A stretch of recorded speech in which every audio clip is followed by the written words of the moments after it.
கோயிலுடைய பிரகாரம் பார்த்தீங்கன்னா ஓங்கார வடிவில் இருக்கும். அப்போ ஓங்காரத்துக்குள்ள ஒரு முக்கோணம். அப்போ அதுக்கு ஒரு தனி மகிமை உண்டு. உங்களுக்கு எல்லாருக்குமே தெரிஞ்சிருக்கும் பிரமிடுன்னா என்னன்னு. அந்த மாதிரி அதுக்கு ஒரு மகிமை உண்டு. அதனால இங்க வர்றவங்களுக்கு எல்லாருக்குமே அந்தந்த காரியங்கள் சித்தி அடையணும்னு சொன்னாக்க வேண்டின்னு வந்தா கண்டிப்பா இந்த இடத்துல நின்று கும்பிடும்போது அந்த காரியங்கள் சித்தி அடையும்.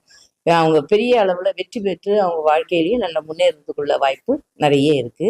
நீங்க இன்னும் பார்க்கும் பொழுது மூலஸ்தானத்துக்குள்ள ஜடாயும் இருக்காங்க, ஒரு லட்சுமி நாராயணரும் இருக்காங்க.